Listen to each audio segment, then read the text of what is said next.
Hello everyone, welcome to Tara IAS. Think IAS, Think Tara. Na peru Vaishnavi and I welcome you all to the Hindu analysis for 29th August 2025. So let's start the discussion without any further delay. First article చూసేద్దాం. Which sectors are worst hit by tariffs అని చెప్పేసి ఒక article రావడం జరిగింది. So నిన్న నేను ఒక ఆర్టికల్ని డిస్కస్ చేశాను where I told you about what are the impacts, okay, what are the sectors that are affected. So financial ministry ఏదైతే ఉంటుందో, ఫినాన్స్ మినిస్ట్రీ ఏదైతే ఉంటుందో అది ఒక రిపోర్ట్ ఇచ్చింది. So what are the suggestion that it has given అనేది last క్లాస్లో చూసాం, మీకు గుర్తుంటే. బట్ ఈ పర్టికులర్ ఆర్టికల్లో ఏంటంటే what was new about this particular article అంటే, so sectors remains the same but data అనేది మెన్షన్ చేయడం జరిగిందనమాట. సో మనకు తెలుసు ఆగస్ట్ 27th నాడు, on August 27, 2025, US started imposing the 50% tariffs on imports from India towards the US. ఇది మనకు తెలిసిందే. సో దీనివల్ల ఇండియన్ ఎక్స్పోర్ట్స్ ఏవైతే ఉంటాయో చాలా సెక్టార్స్లో ఇంపాక్ట్ అనేది కలిగిందనమాట. Particularly it is going to effect the labour intensive sectors. Labour ఎక్కువ ఉన్న సెక్టార్స్ని ఎక్కువగా ఎఫెక్ట్ చేసే అవకాశాలు అనేవి ఉన్నాయన్నమాట. సో గవర్నమెంట్ ఏం చేస్తుంది అని అంటే షార్ట్ టర్మ్ రిలీఫ్ మెజర్ని తీసుకురావాలనుకుంటుంది అండ్ లాంగ్ టర్మ్ స్ట్రాటజీస్తో కూడా ముందుకు రావాలనుకుంటుంది to decrease the dependence on the US markets. So నేను లాస్ట్ క్లాస్లో నేను చెప్పాను, సో మనము సప్లై చైన్స్ ఏవైతే ఉంటాయో వాటిని మనం డైవర్సిఫై చేసుకోవాలని చెప్పాను.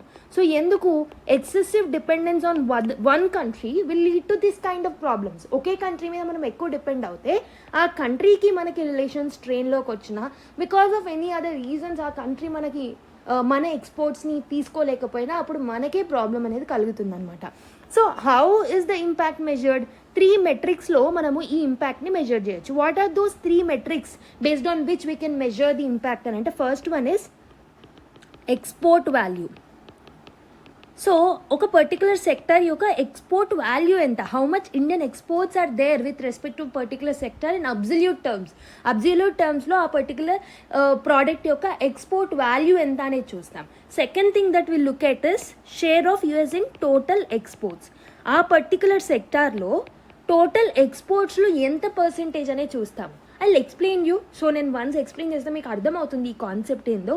థర్డ్ థింగ్ ఏంటంటే ఫైనల్ టారిఫ్ రేట్ని చూస్తామన్నమాట. So these are the 3 consideration that will do basically in order to see whether ఆ పర్టికులర్ సెక్టర్ ఏదైతే ఉంటుందో ఎంత ఇంపాక్ట్కి గురవుతుందని తెలుసుకోవడానికి ఈ 3 పారామీటర్స్లో మనం చెక్ అనేది చేస్తామన్నమాట. So if all the 3 are high, ఈ పర్టికులర్ 3 పారామీటర్స్ హై ఉంటే ఆ సెక్టార్ అనేది సీవియర్ పెయిన్కి గురవుతుంది because of this particular tariffs. So let's see those sectors. For example, so what are the sectors అంటే, first sector is the shrimp exports అనమాట. Shrimp exports. So మనం 3 parameters check చేయాలి. First thing ఏంటంటే export value ఎంత ఈ shrimp సెక్టార్కి. So almost absolute టర్మ్స్లో $2.4 billion worth shrimp అనేది మనం ఎక్స్పోర్ట్ చేస్తున్నాము. So which is 32.4% of the total shrimp exports that are going to USA. USA import చేసుకుంటున్న టోటల్ ష్రింప్లో మన సైడ్ నుంచి వెళ్తున్న ష్రింప్ ఎంత అని అంటే 32.4% అనమాట.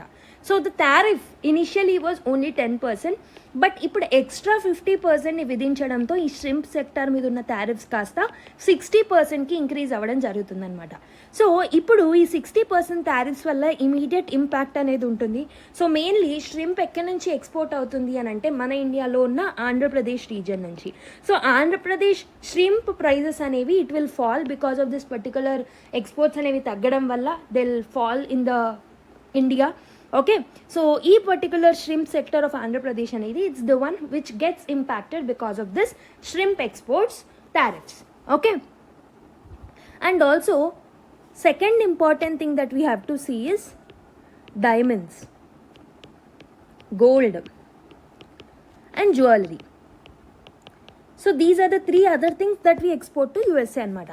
సో దీని యొక్క ఎక్స్పోర్ట్ వాల్యూ మీరు చూసుకున్నట్టయితే almost 10 billion worth of this particular diamonds, gold and jewellery మనం ఎక్స్పోర్ట్ చేస్తాం యూఎస్ఏకి. సో ఎంత టోటల్లో అని అంటే it is almost 40% of the total exports that any country does to USA with respect to this particular sector. And also tariff increase అనేది ఇనీషియల్గా 2.1% ఉండేది. సో బికాస్ ఆఫ్ 50% టారిఫ్ 52.1%కి పెరగడం జరిగిందనమాట. So what is the immediate impact because of this? ఏ particular things or ఏ particular areas ఎక్కువ effect అవుతాయని అంటే, so basically Surat is known for diamond industry and diamond polishing industry kabatti, so that is the area which is going to affect mostly. And Surat anedi almost 12 lakh workers ni employ చేసుకుంటుంది with respect to this sector. So 12 lakh workers are going to get facing stress. So they are going to face stress because of this diamonds and gold jewelry మీద impose చేసిన tariffs వల్ల.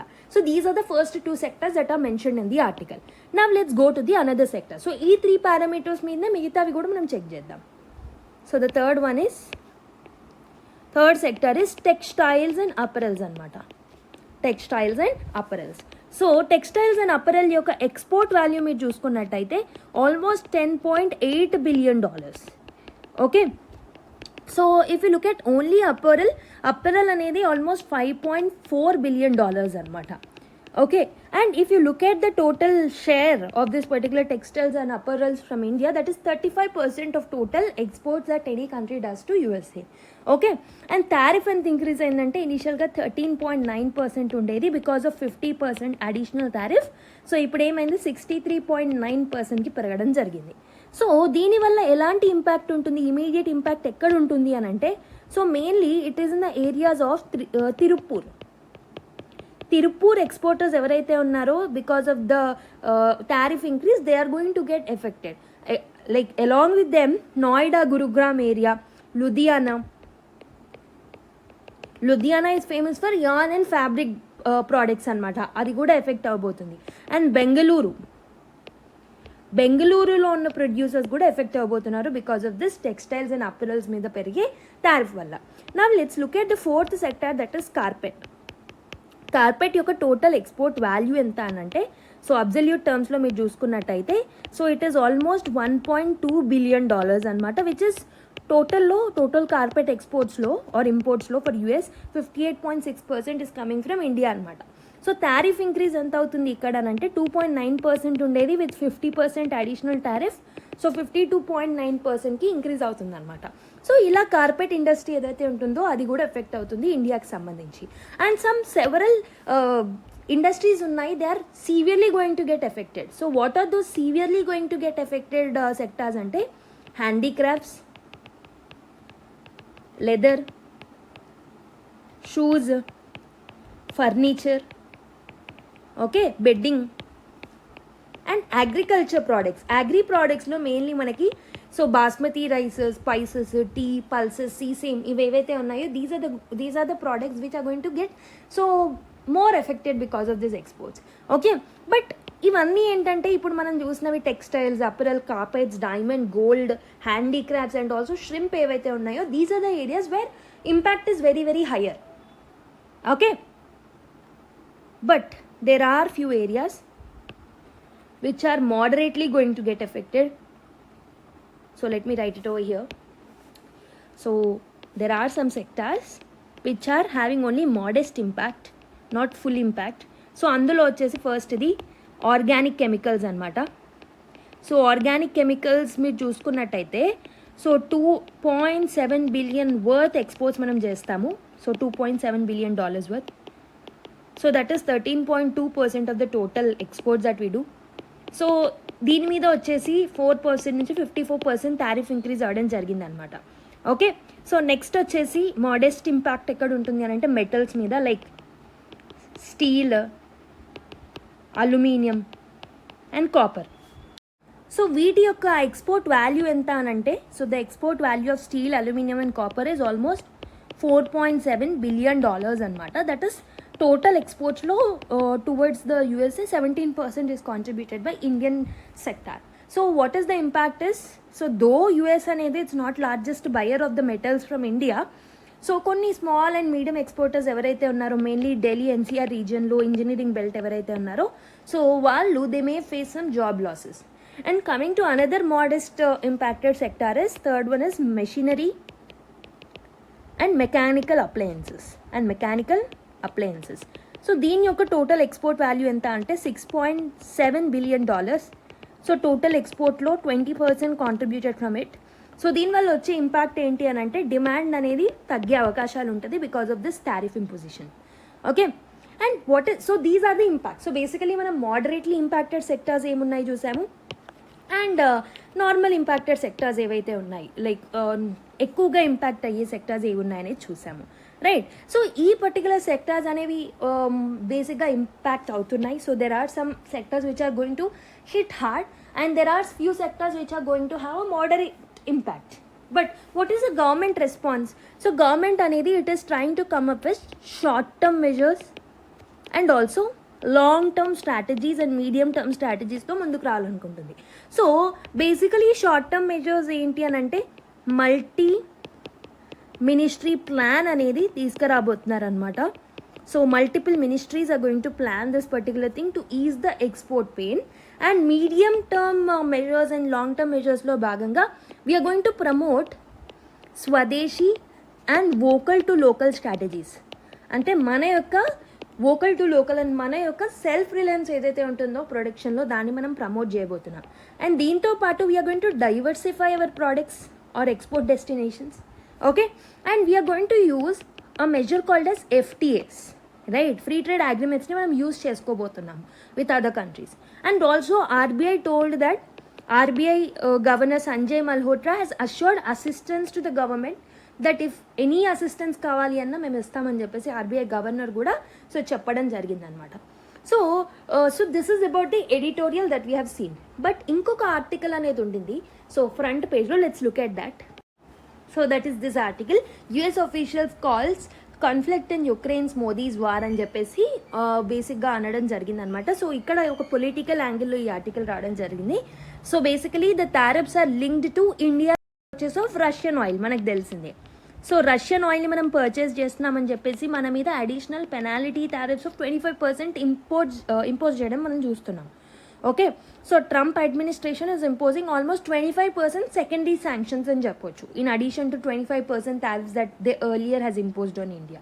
So advisor of the USA, Peter Navarro, called Ukraine conflict as Modi's war in this particular article and accused India of arrogance that India has. Okay, basically India యొక్క arrogance ఇది అని చెప్పేసి వాళ్ళు అంటున్నారు. Like we purchasing oil from Russia is a problem to them. So that's why they are calling that India is funding the war in the USA and like Ukraine అని చెప్పేసి వాళ్ళు మన మీద allegations వేయడం జరుగుతుంది అనమాట. Okay, and they have claimed that India యొక్క high tariffs ఏవైతే ఉన్నాయో, so India's high tariffs is hurting the US jobs. So basically మనం కూడా హై టారిఫ్స్ వేస్తున్నామని చెప్పేసి వాళ్ళు బ్లేమ్ చేస్తూ ఉన్నారు by telling that US jobs and incomes మీద ఎఫెక్ట్ పడుతున్నాయని చెప్పేసి. And because of which Democratic Party of USA has criticised. So they have pointed out China buys more Russian oil than India అని చెప్పేసి వాళ్ళు counter ఇవ్వడం జరిగింది అక్కడ. So they said that Trump is signalling out India అని చెప్పేసి వాళ్ళు so retaliate అవ్వడం జరిగిందనమాట. So this are the things that you have to remember, but you don't need to actually look into this particular article. So this is more politically motivated article kabatti not required mostly from the exam point of view. Previous article edaithe untundo adi dantlo unna insights manaki important avutayi. Okay, now let's go to another article. So let's look at another article, why US is ending duty free imports of low value goods అని ఒక article రావడం జరిగింది. So what are low value goods? Low value goods అంటే per unit of that particular item if you're comparing with other items or other goods and services, so దాని యొక్క value అనేది తక్కువ ఉంటుంది, which means these are inexpensive goods. These are inexpensive goods and services. Okay, basically August 29th నుంచి US sort of imposing the tariffs on this particular, like it is sort of imposing taxes on this particular low value goods అనమాట. అంటే ఏంటి? So ఇప్పటివరకు ఏంటంటే US చట్టాల ప్రకారం $800 per person per day. So ఇంత worth ఉన్న ప్రోడక్ట్స్ ఏవైతే ఉన్నాయో, లో వాల్యూ గూడ్స్ ఏవైతే ఉంటాయో ఈ రేంజ్లో ఉన్న ప్రోడక్ట్స్ మీద డ్యూటీ ఫ్రీ యాక్సెస్ అనేది ఇచ్చేదన్నమాట ఇంపోర్ట్స్కి. అంటే డ్యూటీ ఫ్రీ యాక్సెస్ అంటే ఏంటి? ఏవైతే గూడ్స్ లో వాల్యూ గూడ్స్ ఉన్నాయో, ఏవైతే గూడ్స్ ఇన్ఎక్స్పెన్సివ్గా ఉంటాయో, సో అలాంటి గూడ్స్ US ఇంపోర్ట్ చేసుకునేటప్పుడు they are not going to impose any duties, they are not going to impose any tariffs, they are not going to impose any taxes. Okay, so ఎందుకు impose చేయట్లేదు ma'am అని అంటే, so basically tax కలెక్షన్స్కి administrative charges అనేవి అవుతాయి, right? For example మనము online medium ద్వారా tax collect చేసుకోవాలన్నా we need the internet bills, we need to actually buy the basically power.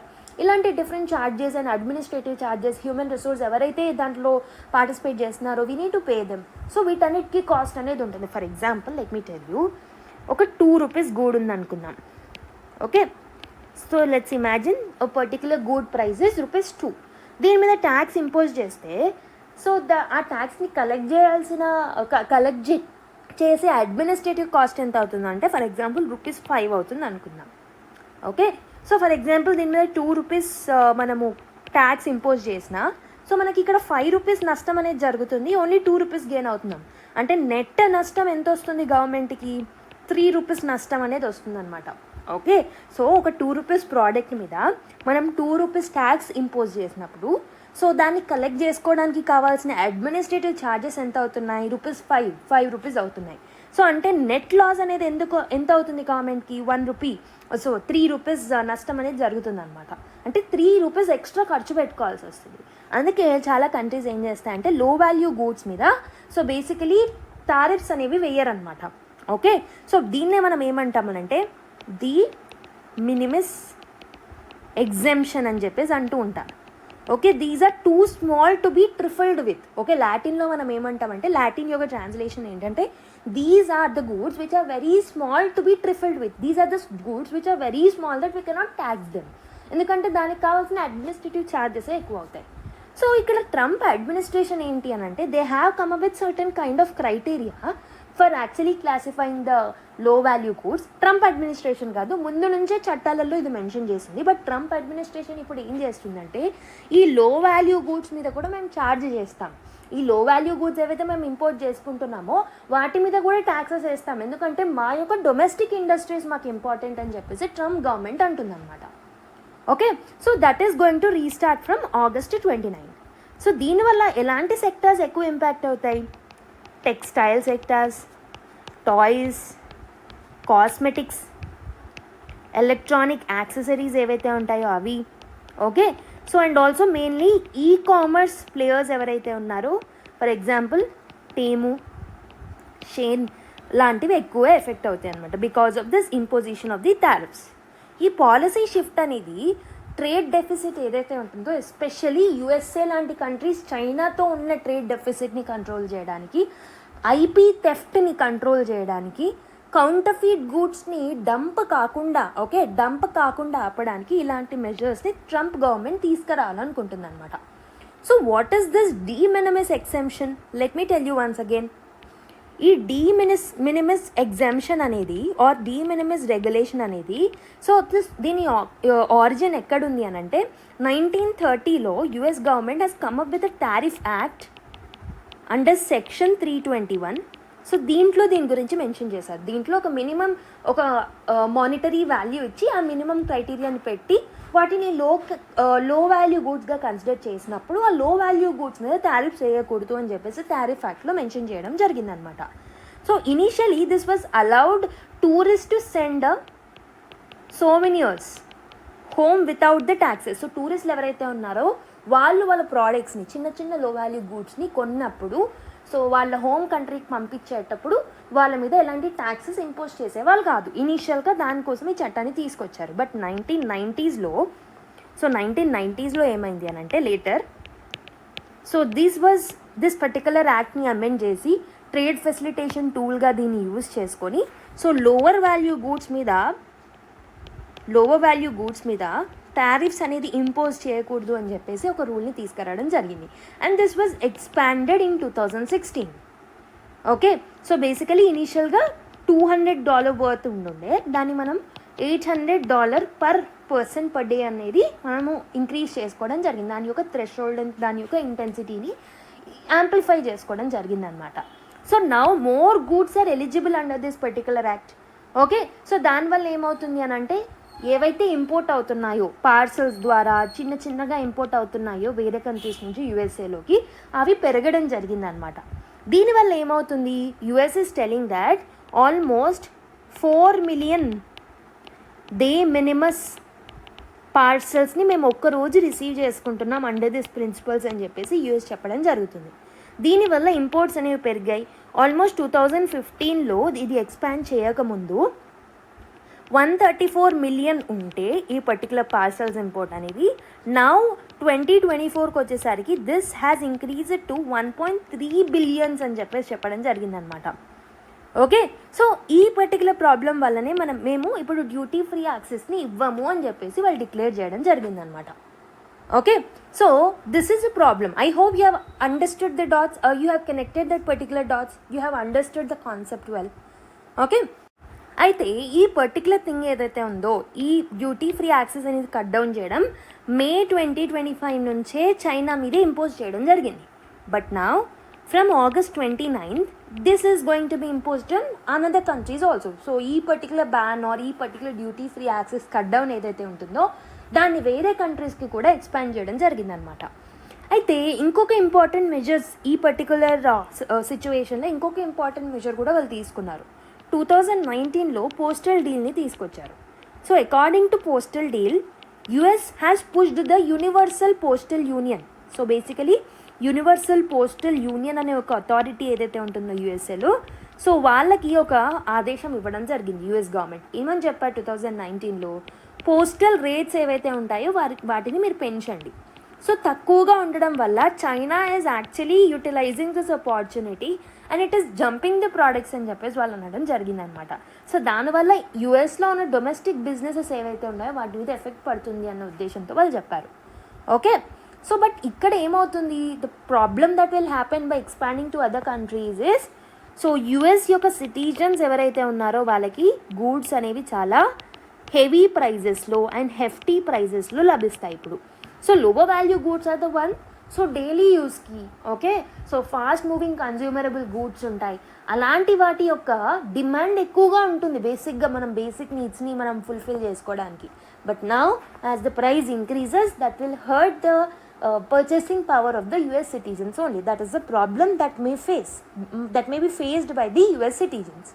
Okay, so similar things European Union కూడా తీసుకోవడం జరిగింది. నేను కొంచెం స్లోగా చెప్తున్నాను ఈ ఆర్టికల్ ఎందుకు అని అంటే this is the first time maybe you have heard this particular topic, అందుకే కొంచెం మెల్లిగా చెప్తున్నాను.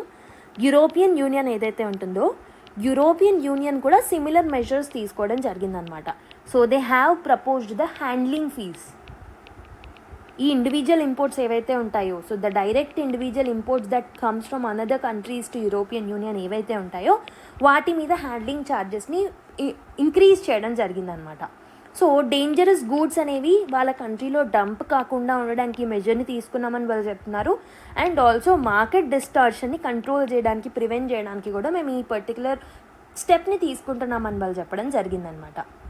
Okay, so this is how the Western countries like USA, European Union are acting towards the developing nations, mainly like China and also India. Okay, so basically, so this is the one of the example that we can quote that.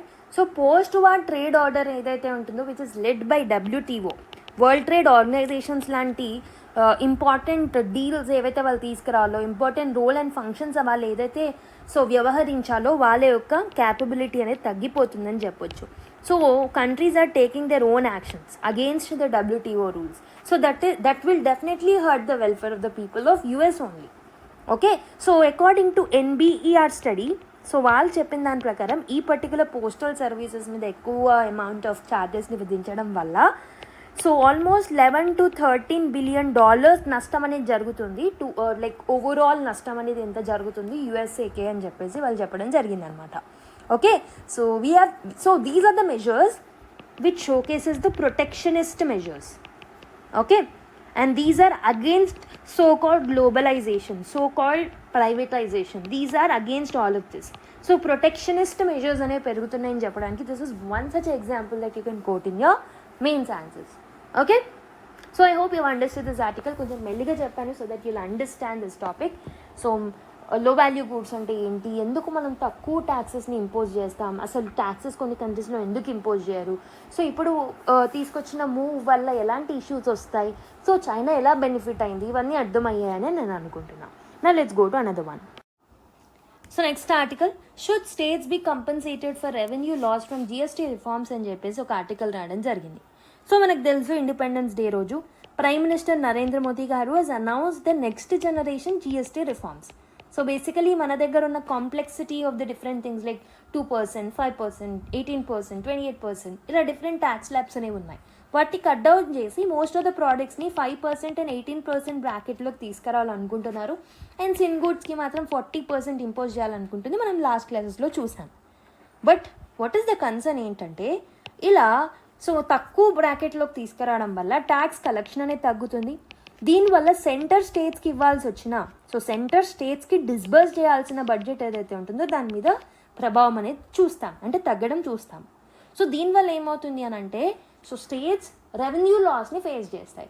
So దీనికి సంబంధించి ఈ GST రిఫార్మ్స్లో భాగంగా so స్టేట్స్కి ఏమైనా compensation అవసరమా అనేది ఈ ఆర్టికల్లో డిస్కస్ చేయడం జరిగిందనమాట.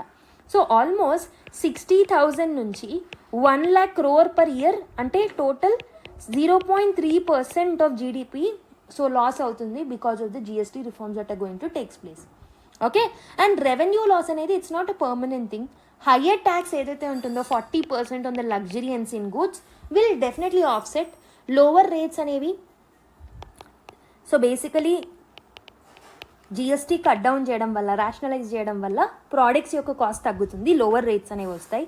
దీనివల్ల కన్జంప్షన్ అనేది పెరుగుతుంది. People will be easily able to purchase the goods. So దీనివల్ల ఏమవుతుంది అని అంటే they'll be definitely be able to increase the tax base. అంటే మోర్ నెంబర్ ఆఫ్ గూడ్స్ని పర్చేస్ చేయడం వల్ల లాట్ ఆఫ్ అమౌంట్ ఆఫ్ గూడ్స్కి కావాల్సిన ట్యాక్సెస్ అనేది పే చేయగలుగుతారు. అండ్ ఆల్సో కన్జంప్షన్ పెరగడం వల్ల సో డిమాండ్ పెరుగుతుంది. డిమాండ్ పెరగడం వల్ల ప్రొడక్షన్ పెరుగుతుంది. Production will actually again increase the tax base. దీనివల్ల లాంగ్ టర్మ్లో this will help in the tax complaints also and tax collection also according to the centre. But state wise impact మీరు చూసుకుంటే revenue distribution అనేది అన్ఈవెన్గా ఉంటుంది. Manufacturing heavy ఉన్న states like Maharashtra, Karnataka, Tamil Nadu will face the bigger losses because of this step. Okay, but agriculture heavy states like Bihar, UP are very, very less affected because the move that has been taken. So 3 to 4% dip అనేది చూసాం 2018లో GST అనేది impose చేసిన నుంచి. So basically ఈ states అనేవి ఎక్కువగా impact అవుతున్నాయి. So కాబట్టి సదర్న్ స్టేట్స్ అండ్ తమిళనాడు లాంటి స్టేట్స్ ఏమడుగుతున్నాయంటే they want a compensation for the GST reforms that are going to takes place. Okay, so ఇనీషియల్గా ప్రీవియస్గా జిఎస్టీ అనేది ఇంపోజ్ చేసినప్పుడే జిఎస్టీ కంపెన్సేషన్ అనేది ఇచ్చారు 2017 నుంచి 22 వరకు, 5 years వరకు. సో రెవెన్యూ ప్రొటెక్షన్ ఇస్తామని ఒప్పుకున్నారు. But now it has been expired అయిపోయాయి. సో కోవిడ్ తర్వాత కొన్ని రోజులు ఎక్స్టెండ్ చేశారు, but now it has been expired. So state is asking so GST compensation to be continued. So ఇప్పుడు తీసుకొస్తున్న జిఎస్టీ రిఫార్మ్స్ వల్ల కూడా కొన్ని ఇంపాక్ట్స్ అనేవి పడతాయి. We want a continuation of this GST reforms or GST compensation అని చెప్పేసి చాలామంది స్టేట్స్ అనేవి అడుగుతున్నారనమాట. Okay, so I hope you have understood. So GST council అనేది it's a history of consensus. So basically it has a history of consensus, but few votes మాత్రమే వస్తూ ఉన్నాయి. Okay, so basically GST reform అనేది definitely it will boost the ease of doing business, it will help in attracting the investment and it will help in simplifying the tax structure also in long term. Okay, I hope you have understood this article. So next article India's demographic dividend as a time bomb అని ఒక article రాయడం జరిగింది. So ఈ ఆర్టికల్లో ఏంటంటే India యొక్క demographic dividend గురించి మాట్లాడడం జరిగింది అనమాట. So if you remember Rabindranath Tagore garu ఒక పర్టికులర్ కొటేషన్ ఇవ్వడం జరిగింది. Okay, so that is related to outdated education system. So ఆ ఎడ్యుకేషన్ సిస్టమ్ గురించి కూడా ఈ పర్టికులర్ ఆర్టికల్లో మెన్షన్ చేయడం జరిగింది. అయితే ఇండియా యొక్క డెమోగ్రఫిక్ అడ్వాంటేజ్ మీరు చూసుకున్నట్టయితే సో ప్రస్తుతం there are 800 million people in India who are below 35 years of age. అంటే so most of them are youth population, independent population ఎక్కువగా ఉన్నారు. They can contribute to the economic growth. Okay, they can contribute to the societal needs, right? So once these particular things can be treated as a growth driver, వీటిని మనం growth డ్రైవర్గా treat చేయొచ్చు. But ప్రాపర్గా మనం వాళ్ళకి resources provide చేయకపోవడం వల్ల, jobs ఇవ్వకపోవడం వల్ల, అన్ఎంప్లాయ్మెంట్ ఇష్యూస్ వల్ల ఈ డెమోగ్రఫిక్ డివిడెండ్ కాస్త డెమోగ్రఫిక్ బాంబ్ లాగా మారుతుందన్నమాట. Okay, now it is being treated as a liability. So ఒకప్పుడు అసెట్ లాగా అనుకున్నాం, because of lack of resources, lack of productivity, this has becoming a liability అనమాట. Okay, so what is the risk, what is the reason for this particular risk? ఒకటి వచ్చేసి education and also skills. Second వచ్చేసి degree of employability of that particular person. So ఈ 2 aspects మీద ఈ particular ఆర్టికల్లో మనకి mention చేయడం జరిగింది. Let's understand that in detail. Okay, so what is the role of artificial intelligence in job market transformation అని అంటే, సో ఆర్టిఫిషియల్ ఇంటెలిజెన్స్ అనేది it will definitely reshape the work. We know that గ్లోబల్గా వర్క్ని reshape చేయడానికి artificial intelligence help అవుతుంది. But this will impact almost 70% of the total jobs. Already unemployment issues ఎక్కువగా ఉన్నాయి. Again ఈ పర్టికులర్ ఆర్టిఫిషియల్ ఇంటెలిజెన్స్ వల్ల 70% jobs మీద రిస్క్ అనేది పడుతుంది అనమాట. Okay, and 30% of the task within many jobs can be automated. So ప్రతి జాబ్లో కూడా 30% టాస్క్ అనేవి ఆటోమేట్ అయిపోయే ఛాన్సెస్ అనేవి ఉన్నాయన్నమాట. ఓకే, సో న్యూ జాబ్స్ ఏవైతే ఉన్నాయో they are being created in artificial intelligence development and implementation. So కాబట్టి ఆర్టిఫిషియల్ ఇంటెలిజెన్స్కి సంబంధించిన రియల్ వరల్డ్ స్కిల్స్ని నేర్చుకుంటే మాత్రం so their job can be sustainable అనమాట. ఓకే, కాబట్టి ఇండియాలో ఉన్న కరికులం ఏదైతే ఉంటుందో, పెడగాజీ ఏదైతే ఉంటుందో వాటిని మనం అప్డేట్ చేసుకోవడం కూడా very very important. For every 3 years we need to update it. Okay, we're actually ఇప్పుడు ప్రస్తుతం ఉన్న కరికులం చేంజ్ ఏదైతే ఉందో this is not actually matching with the pace of growth that we're seeing in the society. Okay, so what are the alarming skills gap that are there in India? So first aspect ఈ skills అని చెప్పాను. So first aspect education అని చెప్పాను. Second aspect skills చూద్దాం. India అనేది it is almost producing millions of graduates, మనకు తెలిసిందే ఈ విషయం. ఓకే, యాన్యువల్గా మిలియన్స్ ఆఫ్ గ్రాడ్యుయేట్స్ని ప్రొడ్యూస్ చేస్తుంది India. And most of this people are engineers. 40 to 50% of this millions of people are engineering graduates.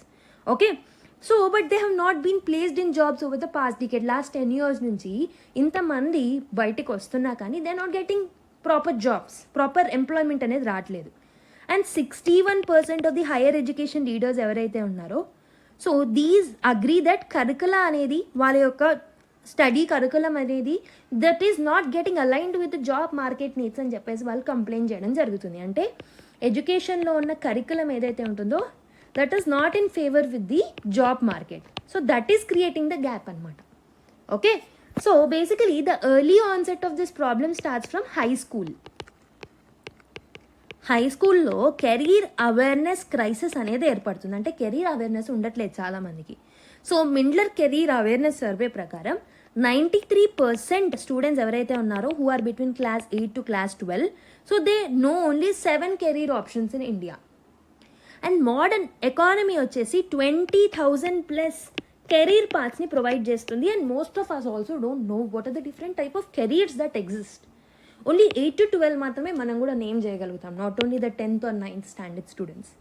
Okay, and also India skill report 2024 మీరు చూసుకున్నట్టయితే 65% of the school graduates are pursuing degrees not aligned with their interest. అంటే 65% students ఎవరైతే ఉన్నారో they are going or taking any stream without their any personal interest. So అమ్మ అది చెప్పింది, నాన్న ఇది చెప్పింది అని తీసుకుంటున్నారు తప్పితే వాళ్ళకి సెల్ఫ్ ఇంట్రెస్ట్ అనేది ఉండట్లేదు అనమాట. సో ఇవన్నీ రీజన్స్ వల్ల ఏమవుతుంది, this is leading to ill preparedness of that particular person towards the job market. That is the issue anamata. Okay, and if you look at the digital tools and analog mindsets, smartphones, AI labs, they are getting existence. అంటే వీటి యొక్క existence అనేది ఉంది. But కరికులా అనేది మన school curriculum ఏదైతే ఉంటుందో this is still exam focused. ఎగ్జామ్స్లో మార్క్స్ రావాలి, ఎగ్జామ్స్లో మనకి ర్యాంక్ రావాలని ఫోకస్ చేస్తున్నారు తప్పితే they are not aligning with the present societal needs. That is a problem. And also graduate skill index 2025 ప్రకారం ఏంటంటే 43% ఆఫ్ ద ఇండియన్ గ్రాడ్యుయేట్స్ ఎవరైతే ఉన్నారో these are only job ready. Rest of the 57% of the people are not job ready. Okay, and basically edtech platforms ఏవైతే మనం run చేస్తూ ఉంటామో so these are also focusing on test preparation and they are focusing on rote learning aspects. Okay, but these particular edtech ప్లాట్ఫామ్స్లో కూడా career discovery గురించి, skill building గురించి మాట్లాడట్లేదు. But so మీరు ఇన్స్టాగ్రామ్లో స్క్రోల్ చేస్తున్నప్పుడు you might have seen that 20 hours నేను మీకు AI స్కిల్స్ని నేర్పిస్తామంటారు. What will they teach you? They'll teach you ప్రాంప్ట్సా which is not required at all. So basically వాళ్ళు మనీ సంపాదించుకోవడానికి they are actually misleading the youth. That is one problem. And also మన యొక్క career responsibility or career suggestions అనేవి మనం ముందు స్టేజ్లో decide అవ్వలేకపోతున్నాం. And మన యొక్క కరికులం గ్యాప్ అనేది ఉంది, it is not getting aligned with the proper societal needs. These are the problems that we're seeing with respect to the higher education. And even post higher education also people are facing this. So government ఇనిషియేటివ్స్ని తీసుకొచ్చింది కాదనట్లే. Skill India మిషన్ని తీసుకొచ్చింది, which want to target 400 million trained youth. And multiple schemes like Pradhan Mantri Kaushal Vikas Yojana, JSS, Sankalp scheme, ఇలాంటివి ఎన్నో ఎఫర్ట్స్ని government తీసుకొచ్చింది. But all ఈ పర్టికులర్ అన్ని స్కీమ్స్ అనేవి నిజంగా ఆ ప్రాబ్లమ్ని ట్యాకిల్ చేయగలుగుతున్నాయా? No. The problem is starting from the higher school only. The problem is starting with the curriculum of the school and higher education and even BTech లాంటి ప్లాట్ఫామ్స్లో కూడా. సో వాళ్ళు ఏం చదువుతున్నారో they are not knowing. So whenever they are coming out of the college, most of them are not employable. అంటే ఏంటి, degree certificate అనేది వాళ్ళ చేతిలో ఉంటుంది తప్పితే ఆ డిగ్రీకి కావాల్సిన క్యాపబిలిటీస్ అండ్ స్కిల్స్ అనేవి వాళ్ళు గెయిన్ చేసుకోవట్లేదు, ఓన్లీ సర్టిఫికేట్ని గెయిన్ చేసుకుంటున్నారు. ఓకే, కాబట్టి there should be a cohesive strategy that government need to focus on. So ఈ స్ట్రాటజీ అనేది ఎడ్యుకేషన్ని, స్కిల్స్ని, ఇండస్ట్రీ నీడ్స్ని అలైన్ చేయాలి.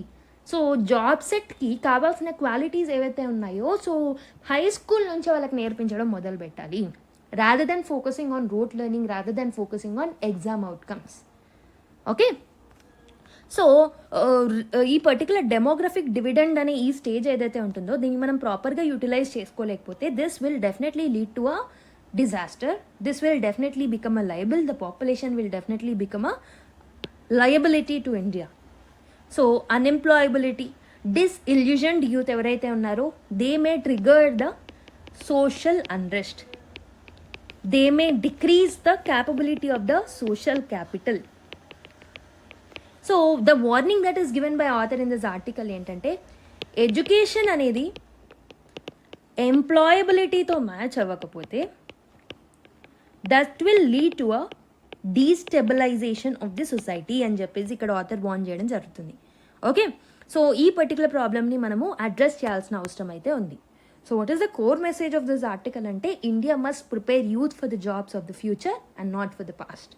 సో పాస్ట్లో ఉన్న కరికులం, పాస్ట్లో ఉన్న సొసైటల్ నీడ్స్ని మనం ఫుల్ఫిల్ చేయడానికి స్టూడెంట్స్ని ప్రిపేర్ చేయక్కర్లేదు, because they will not be employable enough. So కాబట్టి ఫ్యూచరిస్టిక్గా ఆలోచించి కరికులంని డిజైన్ చేస్తే that will help the future kids to get adapted to the situations that they face in the future. Right? I hope you have understood. In order to make this population and the youth population as a demographic advantage, we need to take proper steps now. It's so late actually. So ఆ window అనేది చాలా తక్కువగా ఉంటుంది, దాన్ని మనం ప్రాపర్గా utilise చేసుకుంటేనే further మనకి యూటిలైజ్ అవుతుంది. Okay, so now let's go to another article. Next article, building health for 1.4 billion Indians అని ఒక ఆర్టికల్ రాయడం జరిగింది. ఇండియా యొక్క హెల్త్ కేర్ సిస్టమ్ చూసుకుంటే this is at a defining junction అని చెప్పొచ్చు. సో అంటే ఏంటి, there are dual challenges that the health care system of India is facing. So first thing ఏంటంటే expanding the access to under-deserved the population. Okay, undeserved population ఎవరైతే ఉన్నారో వాళ్ళకి యాక్సెసిబిలిటీని పెంచాలి with respect to health. And second thing is affordability. So ఈ రెండు issues అనేవి ఉన్నాయి ప్రస్తుతం సో ఇండియా యొక్క హెల్త్ సిస్టంలో. సో మన యొక్క గోల్ బేసిక్గా ఏంటి, we want to build a universal system which is very much financially affordable and financially viable and globally bench marked health care సిస్టమ్ని మనం ఫోకస్ చేయాలనుకుంటున్నాం. బట్ ప్రస్తుతం ఉన్న ఇష్యూస్ చూసుకుంటే, ప్రస్తుతం ఉన్న స్టేటస్ మీరు చూసుకుంటే only 15 to 18% of the Indians are insured. Okay, and also premium to GDP ratio మీరు చూసుకున్న 3.7% అనేది ఉంది versus the global average of 7%. Okay, so కాబట్టి we need to make the health affordable, we need to make health accessible, insurance క్యాపబిలిటీస్ని, insurance ఫెసిలిటీస్ని పెంచాలి. Okay, and Indian హాస్పిటల్స్లో utilisation రేట్స్ని మనం పెంచుకోవాలి, లైక్ ఎంఆర్ఐ స్కాన్స్ని. సో మిగతా వాటిని మనం ప్రాపర్గా అవైలబుల్గా చూసుకోవాలి. డాక్టర్ టు పేషెంట్ రేషియోస్ని మనం మెయింటైన్ చేయాలి. వర్క్ ఫ్లో డిజైన్ అనేది ప్రాపర్గా ఉండాలి అండ్ ఇన్ఫ్రాస్ట్రక్చర్ అనేది కూడా ప్రాపర్గా డెవలప్ అవ్వాలి. Okay, and also we have to extend the facilities to Tier 2 and Tier 3 cities also. Okay, so there are different schemes like Ayushman Bharat, which covers 500 million people, so which provides 5 lakh per family for advanced care. And మిగతా schemes ఉన్నాయి, but we need to expand the private hospital participation also.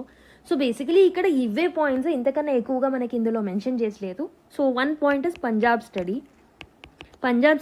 పంజాబ్లో చేసిన study ప్రకారం ఏంటంటే, insurance ఉన్న families ఎవరైతే ఉన్నారో they are able to face the catastrophic cost, like ఏదైనా డయాబెటీస్ ఉన్నా, హైపర్ టెన్షన్స్ ఉన్నా, they are able to easily face the medical bills. కాబట్టి ఇన్సూరెన్స్ మెకానిజమ్స్ని మనము మోడిఫై చేయాలి, సిటిజన్ పార్టిసిపేషన్ని పెంచాలి, ప్రైవేట్ పార్టిసిపేషన్ని పెంచాలి అని చెప్పేసి చెప్తున్నారు. And also we have to focus on digital health, AI and ఎనేబులర్స్ని యూజ్ చేసుకోవాలి.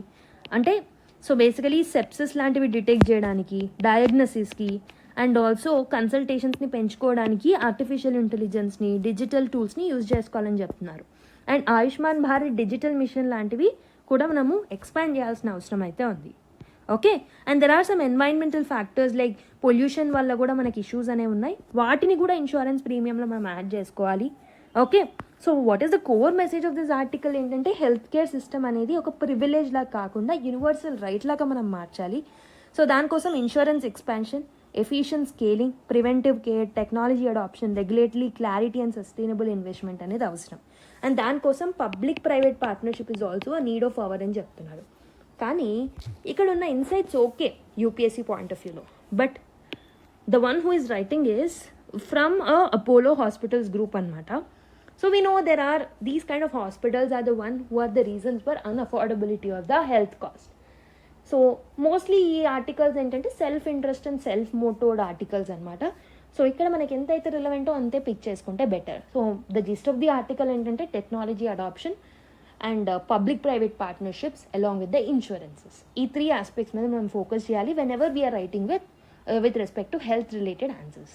Okay, so next article deja vu అని ఒక ఆర్టికల్ రాయడం జరిగింది. బేసికలీ దేజావు అని అంటే ఏంటంటే, so this is like something which we have already scene in the past. ఆ కాంటెక్స్లో ఈ పర్టికులర్ మీనింగ్ అనేది వస్తుందన్నమాట. So the context of this article ఏంటంటే, హెవీ మాన్సూనల్ రెయిన్స్ అనేవి వచ్చాయి మనకు తెలుసు. This has actually destructed northern part of India, and recently తెలంగాణలో కూడా lot of heavy rains and issues అనేవి మనం చూస్తున్నాం, especially the areas like Siddipet, Kamareddy and all. So stay safe everyone. So Himachal Pradesh ఏదైతే ఉంటుందో, సో ఆ ఏరియాస్లో డిస్ట్రిక్ట్స్ అనేవి కట్ ఆఫ్ అయ్యాయి. జమ్మూ అండ్ కాశ్మీర్లో ఆల్మోస్ట్ 40 మంది చనిపోవడం జరిగింది. పంజాబ్ లాంటి ఏరియాస్లో విలేజెస్ అండ్ ఫామ్ ల్యాండ్స్ అనేవి సబ్మర్జ్ అయిపోయాయి. ఢిల్లీలో యమునా రివర్ అనేది టోటల్గా ఫ్లడ్ అవ్వడం చూస్తున్నాం. ఈ ఎరాటిక్ మాన్సూనల్ ప్యాటర్న్స్ ఏవైతే ఉన్నాయో, so these are causing these particular cloud bursts, flash floods and severe డ్యామేజ్ని క్రియేట్ చేస్తున్నాయి. So the key issue over here is, first thing is this is a recurring concept. So this is not like which is not predictable అని, ఎందుకంటే previous ఇయర్స్లో కూడా మనం ఇలాంటి ఇన్సిడెంట్స్ని చూసాం. So these are not unprecedented incidents. So basically previous ఇయర్స్లో కూడా every year because of erratic monsoon rainfalls we are looking at these kind of issues all together. So ప్రతిసారి ఏం చెప్తున్నారు అని అంటే, this is an unexpected thing అని చెప్పేసి వాళ్ళు రియాక్ట్ అవుతున్నారు. Instead of doing that, so deja vu అని అందుకే అంటున్నాం, ప్రీవియస్గా కూడా దీన్ని మనం చూస్తున్నాం lot of times, but still we're not taking any action. Ecological damage ఎక్కువగా ఉంటుంది, హ్యూమన్ ఇంపాక్ట్ ఎక్కువగా ఉంటుంది, but there is a gap in the preparedness that the authorities are going to take. So first thing is forecasting ప్రాపర్గా జరగట్లేదు. Okay, so forecast చేసిన ground level actions అనేవి చాలా లేట్గా చేస్తున్నారు. Ground level warning system, evacuation drills అనేవి ప్రాపర్గా conduct చేయట్లేదు. Okay, and also most of the times the approach is reactive rather than proactive. So రికరింగ్గా ఇలాంటివి జరుగుతున్నప్పుడు ప్రొయాక్టివ్ స్టెప్స్ తీసుకోవడం very important. And most of the time road projects, urban expansions అనేవి they are continuing in the eco sensitive Jones also, mainly in the Himalayan regions. And compensatory afforestation అనేది కూడా it is actually failing to match the ecological quality. And landslide mitigation అనేది ప్రాపర్గా చేయట్లేదు. Okay, so the core message that this article is focusing upon is, మనం proper early warning evacuation సిస్టమ్స్ని build చేసుకోవాలి, eco sensitive కన్స్ట్రక్షన్స్ని మనం provide చేయాలి. Okay, relief సప్లైస్ని మనం ప్రాపర్గా ఇవ్వాలి. And genuine compensatory afforestation and rehabilitation is the need of the hour అని చెప్పేసి అంటున్నారు. So that is the thing that you have to learn from this article. Okay, so now let's look at another article, centering elderly women caring for the quiet majority అని ఒక article రాయడం జరిగింది. So మనకు తెలుసు India is ageing rapidly, but ఇక్కడ ఏంటంటే women are the one who are going to live longer than men, especially in the later years. Like 60+ cross అయిన తర్వాత women are the one, even health issues ఉన్నప్పుడు కూడా women are the one who actually go through the pain but still they live అనమాట. Most of the reports ప్రకారం ఇది మనకు తేలింది.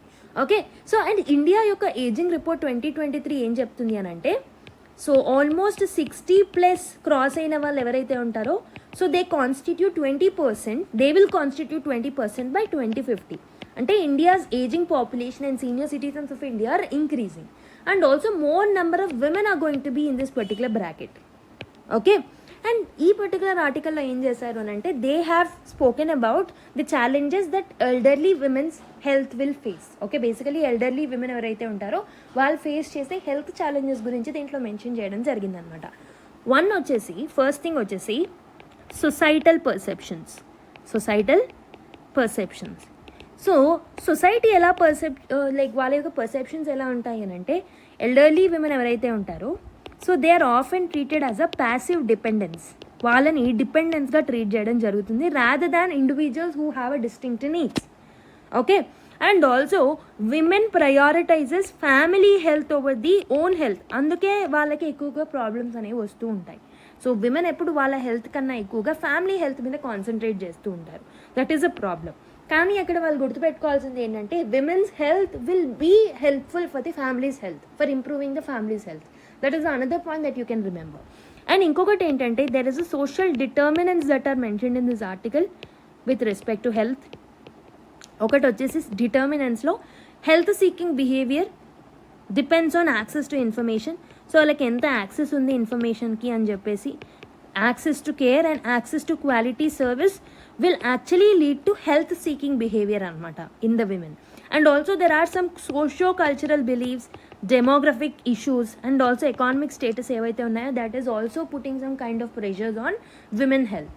Okay, and also additional gendered factors or determinants ఉంటాయి, like education, financial dependency, digital gap, social conditioning and marital status. ఇవన్నిటి మీద కూడా వాళ్ళ యొక్క హెల్త్ అనేది డిపెండ్ అయి ఉంటుందన్నమాట. And if you look at the financial security, UNFPA, United nation fund for population ఏదైతే ఉంటుందో, 2011 స్టడీ ప్రకారం 60% ఆఫ్ ఓల్డర్ విమెన్ ఎవరైతే ఉన్నారో, they have no personal income as of now. 2011 study ప్రకారం ఏంటంటే, so 60% of the total older women are not having any source of income. Okay, they don't have any personal income.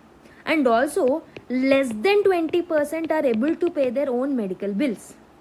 If you're comparing with the men, 44% are going to actually have a capacity to actually pay for their own medical bills, but less than 20% of the women are able to pay the medical bills anamata. And also most of the women ki insurance coverage అనేది కూడా ఉండట్లేదు. That is another problem. దీంతో పాటు digital gender gap అనేది కూడా ఉందన్నమాట. Okay, elderly women ఎవరైతే ఉన్నారో, they have very much less access to the digital services. దీనివల్ల హెల్త్ ఇన్ఫర్మేషన్ వాళ్ళ వరకు రావట్లేదు, అండ్ ఆల్సో టెలిమెడిసిన్ సర్వీసెస్ని కూడా వాళ్ళు యూటిలైజ్ చేసుకోలేకపోతున్నారు because of lack of digital services. Okay, lack of accessibility to digital services. And ఇంకొకటి ఏంటంటే, dependency on caregivers. There most of the time women, as వాళ్ళకి పర్సనల్ ఇన్కమ్ అనేది ఉండట్లేదు కాబట్టి, they going to depend on the caregivers. Okay, 2/3 of the total women are accompanied to healthcare facilities by a family, or if you compare it with the men, 41% మాత్రమే they are depending on the family, but 2/3 of the total elderly women are actually facing this issue anamata. Okay, for like they are being dependent on the family or a caregiving support. Okay, and మీరు health conditions of women and gaps మీరు చూసుకున్నట్టయితే, non communicable డిసీజెస్లో hypertension, diabetes, cardiovascular diseases, so ఇవన్నీ కూడా women are getting affected. So mostly post menopausal stage, so hormonal changes రావడం వల్ల, muscle loss వల్ల, nutritional deficiencies వల్ల వాళ్ళకి ఇలాంటి ఇష్యూస్ అనేవి వస్తూ ఉంటాయి అన్నమాట. అండ్ బోన్ హెల్త్ అనేది it falls for older age women. Bone health falls. So most of the people will get osteoporosis, arthritis వస్తూ ఉంటుంది. So that is very much common in the elderly women. So basically వాళ్ళకి diagnosis అనేది కూడా ప్రాపర్గా అందట్లేదు. Okay, and most of the times they have higher risk of fractures also. So this may lead to disability and mental health impact అనేది కూడా ఉంటుందన్నమాట because of all of this. వాళ్ళు ఒకరి మీద డిపెండ్ అవ్వాలి అని అంటే they will have definitely that mental health issues also. Okay, and next ఇంకొకటి ఏంటంటే నెక్స్ట్ ఇంపార్టెంట్ ఆస్పెక్ట్ ఏంటంటే gynaecological and cancer care gaps are also there within India.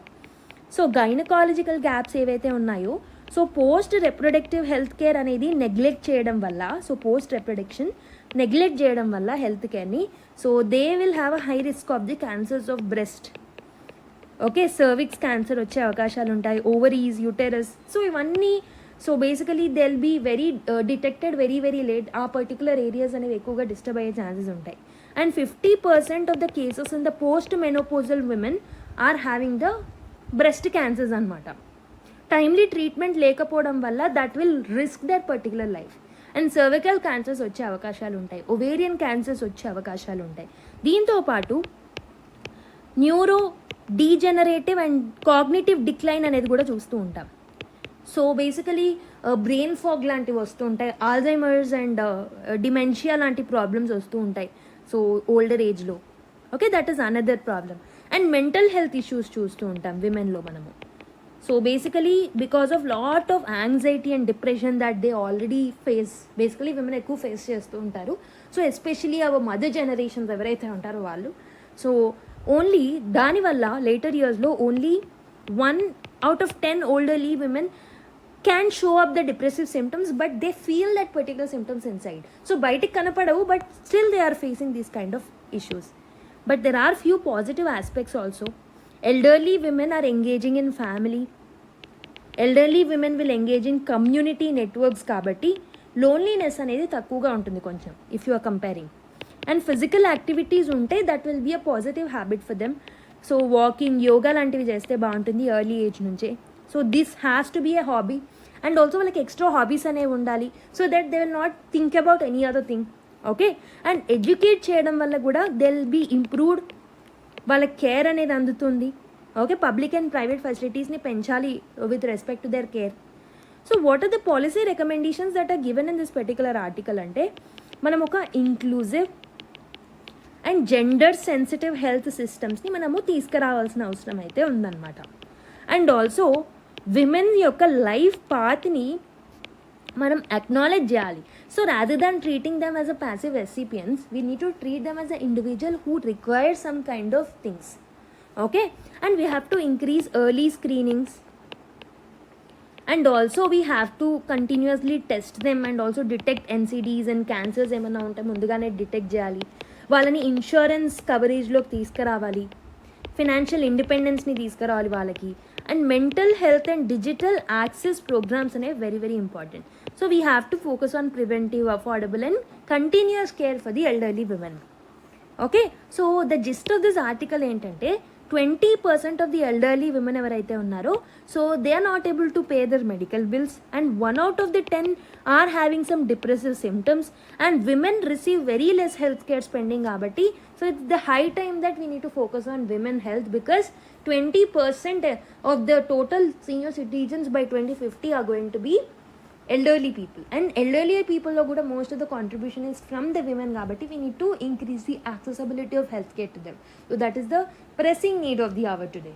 Okay, next article, beyond science fiction, artificial wombs and real progress of fertility treatments అని ఒక article రావడం జరిగింది. So రీసెంట్గా ఏమైందంటే there was a fake news claimed that Chinese firm అనేది it is planning to create a first pregnancy robot with an artificial womb అని చెప్పేసి మనం కూడా చూసాం. We have seen that is a fake news. Okay, so despite its falsity report అనేది చాలా వైరల్గా వెళ్ళడం జరిగిందనమాట. So because of its fascination with futuristic AI driven possibilities ఉన్నాయి కాబట్టి సో ఇది చాలా వైరల్ అవ్వడం జరిగిందనమాట. Okay, so basically so there is an author named Geeta Aravamudan. So she has explored similar ideas in her book in 2016. The book name is Baby Makers. So the book name is Baby Makers. Similar aspects ని తన బుక్లో cover చేయడం జరిగింది అనమాట. Virgin birth and womb banks గురించి మాట్లాడడం జరిగింది. So while a fully functional artificial womb for human gestation remains science fiction, but research ఏం చెప్తుంది అని అంటే ఈ particular things might be possible in the future through a proper research అని చెప్పేసి చెప్తడం జరుగుతుంది అనమాట. So what is this research in the artificial wombs? Early experiments మీరు చూసుకున్నట్టయితే హంగ్ చింగ్ ల్యూ అనే ఒక professor, he's a professor in reproductive medicine from Cornell University USA. So he has engineered endometrial tissue by promoting cells to grow in an artificial uterus. So endometrial tissues ఏవైతే ఉంటాయో వాటిని develop చేయడం జరిగింది. So that will help us to grow that particular tissues in the artificial uterus. ఏదైతే యూటెరస్ and womb and మనం ఏదైతే తయారు చేయబోతామో so దాంట్లో మనం ఈజీగా గ్రో చేసుకోవచ్చు అని చెప్పడం జరిగింది అనమాట. And he has successfully implanted and grew a mouse embryo by using his techniques.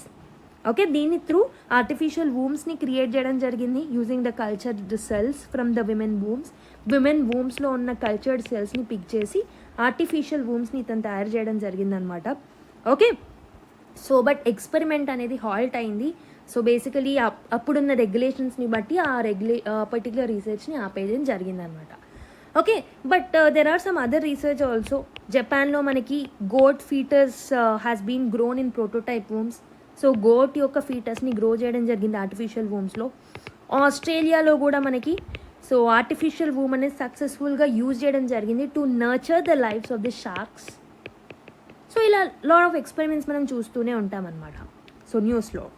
Okay, so womb replacement surgery అనేది కూడా మనము కండక్ట్ చేయడం జరిగింది and that has become reality in 2014.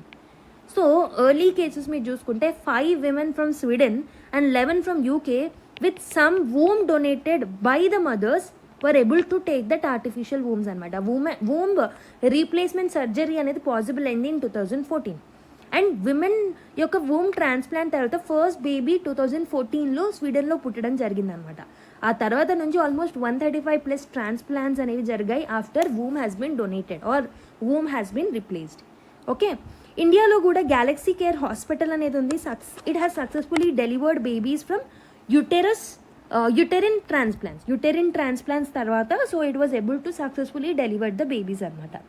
Okay, so basically ఇప్పుడైతే ఈ ఆర్టిఫిషియల్ వూమ్స్ అనేవి it has not been true till now.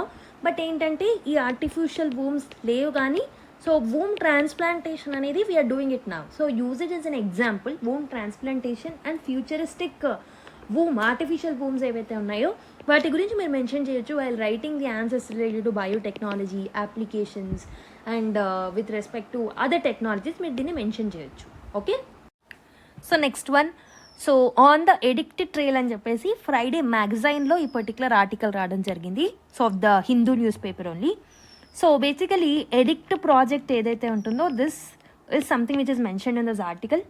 Addict project అంటే ఒక కల్చరల్ అండ్ అకాడమిక్ ఇనిషియేటివ్ అనమాట Ashoka university. So historian Nayanjot Lahiri has leading this particular third segment of Ashoka and ecology అని ఒక ప్రాజెక్ట్ని lead చేస్తుంది అనమాట.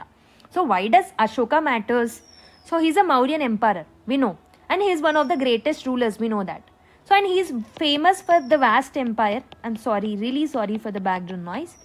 So yeah, he is ruling a vast empire and he has adopted something called as Buddhism after the Kalinga war, and he has tried to spread the messages of compassion, governance and ethics through his inscriptions. అందుకే మనకు అతని words ఏవైతే ఉన్నాయో which are carved on rocks, pillars and caves across India, Pakistan, Afghanistan, Nepal in different languages like Prakrit, Greek, Aramic, Kharosthi and mostly Brahmi script are very very important for us to know about their history. Unlike many ancient rulers, he communicated directly through the inscriptions anamata rather than just relying on the chronicles or court historians. So kabatti atani yokka edicts anevi definitely so it shows warfare anedi this has shifted towards the moral governance అనేది మనం చెప్పొచ్చు. And he had some kind of compassion towards the living beings, personal fears, reflections and limitations గురించి కూడా మనకు అర్థమవుతుంది. So మనకు తెలుసు Kalinga addict a breakthrough in his particular life gives a very complex message. Okay, so Ashoka ఏం express చేశారు? He had a very deep regret over the human suffering which was caused by Kalinga conquest. So this shows a moral defeat during his times. Yet in the same edict he is also warning the forest dwellers forest dwellers. So వాళ్ళు misbehave చేస్తే వాళ్ళు punish చేయబడతారని చెప్పేసి అందులో mention చేయడం జరిగిందనమాట. అంటే so he had showed that non violence is the best way, and also there is a threat of the force if someone misbehaves. అంటే ఒకవైపు non violence is important, however the threat of the force, if there is any threat of the force, non violence బేసిక్గా non వైలెన్సే కాకుండా we need to show some violence and punishments కూడా ఇవ్వాలి. So this reveals there is a practical limit of the non వైలెన్స్కి, గవర్నెన్స్కి ఒక limit అనేది ఉంటుంది అని మనకి రివీల్ చేయొచ్చు from the life of Ashoka. And what are the unique aspects of Ashoka's legacy అని అంటే కమ్యూనికేషన్ ఈజ్ ఫర్ మిలీనియా. అంటే హిస్ వర్డ్స్ ఏవైతే ఉన్నాయో these are the words which are heard even till now for thousands of years, much like how social media spreads the messages today. Okay, and also he has acted as an agency for women. For example, Queen's edict in Allahabad ఏదైతే ఉంటుందో, so this is where his queen Karuvaki ఏదైతే ఉందో తను donations గురించి మాట్లాడడం జరిగింది in his name in this particular edict. Okay, and he left some inscriptions across India including in Deccan region. So కాబట్టి ఇతనికి పాన్ ఇండియా రూలర్ అని చెప్పడానికి these are the some evidences. So why Ashoka has a still fascinating one in today's world, because అతని యొక్క governance అనేది they have combined the political realism and moral ideals. He was a communicator, he was a reformer, and he was a very much spiritual figure. Okay, ఈ addict project ఏదైతే ఉందో this will definitely explore how his words still speak to contemporary issues. For example to solve the issues like ethics, to solve the issues like ecology, to solve the issues like human values. అతని యొక్క history మనకి ఏం చెప్తుంది అని తెలుసుకోవడానికి ఇలాంటి ప్రాజెక్ట్స్ని conduct చేస్తూ ఉంటారు. Okay, I hope you have understood. So there are many articles left out. ఒక 6 to 7 ఆర్టికల్స్ ఉన్నాయి, వెరీ స్మాల్ ఆర్టికల్స్, 10 to 15 minutesలో అయిపోతాయి. But I am not able to take because of some background noise and disturbances near to my home. So I'll try to continue and complete those things in the next class. Okay. So with this note, let me end the session. Thank you everyone. So thank you for your patience. So I would love to hear your feedback to the comment box, and let's meet in the next class. Until then, take care, bye bye, and keep smiling.